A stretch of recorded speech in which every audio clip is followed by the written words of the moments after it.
नमस्कार दोस्तों, आप देख रहे हैं डीएस लाइव न्यूज। मैं श्याम लावत।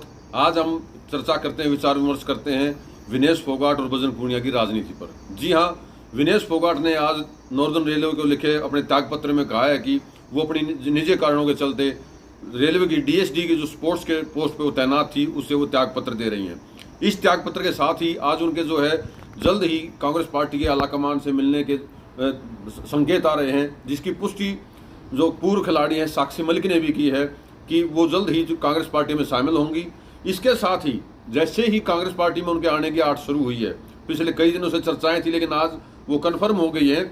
इसके बाद कुछ कांग्रेसी खेमे में भी हलचल है। जी हाँ, राजनीतिक परिप्रेक्ष्य में विनेश फोगाट और बजरंग पूनिया के आने से न केवल भारतीय जनता पार्टी में एक विशेष हलचल दिखाई देती है, कहने के पसोपेश या यूं कहें कि एक डर सा दिखाई देता है कि जहां ये दोनों कैंडिडेट फाइट करेंगे चुनाव मैदान में, अगर उतरते हैं किन्हीं भी दो सीटों पर, तो वो लगभग उन दोनों सीटों पर उनकी हार तय समझी जा सकती है भारतीय जनता पार्टी की। लेकिन इस चीज को लेकर दूसरे पक्ष में अगर हम बात करते हैं कांग्रेस की, तो कांग्रेस पार्टी के खेमे में भी भारी हलचल है।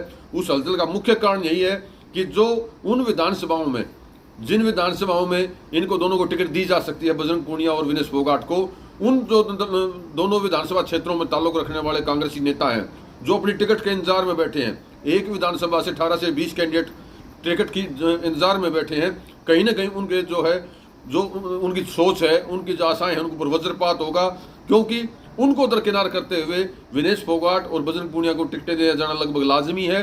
और अगर इनको टिकट मिलती है तो उनका जो भविष्य है, जो कांग्रेस के नेता जो स्थानीय हैं, वो उनका भविष्य अंधकार में जाने की आशंका उनको सता रही है। यही वजह है कि उनके फील्ड में आने से पहले ही, बजरंग पूनिया और विनेश फोगाट के ग्राउंड में आने से पहले उनको टिकट देने की अभी घोषणा भी नहीं हुई है, अभी वो पार्टी में शामिल होने जा रहे हैं। इससे पहले ही उनका विरोध का जो है एक लॉबिंग तैयार की जा रही है, दोनों के खिलाफ लॉबिंग की जा रही है कि उनको अगर राजनीति में लाया जाता है, उनको इन संबंधित विधानसभा सीटों से लड़ाया जाता है तो पार्टी को नुकसान होगा, फलानी वोटें जाएंगी, दिगड़ी वोटें जाएंगी, ये इस तरह के कयास लगाए जा रहे हैं। जबकि रियलिटी क्या है, अगर ये दोनों कैंडिडेट कांग्रेस पार्टी के किसी भी क्षेत्र से टिकट पे लड़ते हैं तो उनको न केवल जाति विशेष की वोटों का समर्थन मिलेगा जो आमतौर पर राजनीति में कहा जाता है, अपितु जो यूथ है, जो खिलाड़ियों के पक्ष में जो जनता है, उसका एक विशेष सपोर्ट मिलेगा।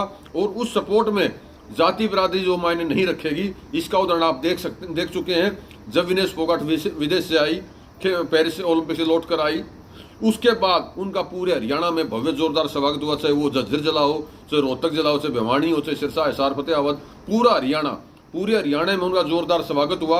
और इस स्वागत समारोह के दौरान हर पल हर समय बजरंग पूनिया भी उनके साथ नजर आए, कंधे से कंधा मिलाए हुए, और दोनों की पॉपुलरिटी लगभग बराबर है। यूं कहेंगे कि दोनों अपने अपनी जगह पे एक सूर्य हैं जिनको जो अपने एरिया में जो है रोशनी फैला रहे हैं।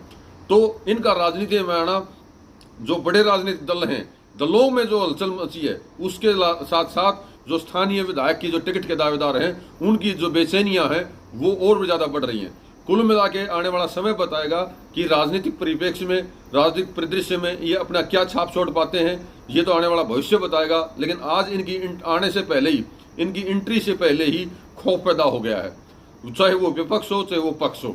और ये खौफ उनकी ताकत, उनकी पॉपुलरिटी और समाज के बीच में उनका एक जो विशेष स्थान है उसको दर्शाता है। आने वाले समय में जो भविष्य के गर्म है उसको हम कुछ कह नहीं सकते, वो जीतते हैं, हारते हैं, या जीतते तो कितने मार्जिन से जीतते हैं, ये भविष्य के गर्म है।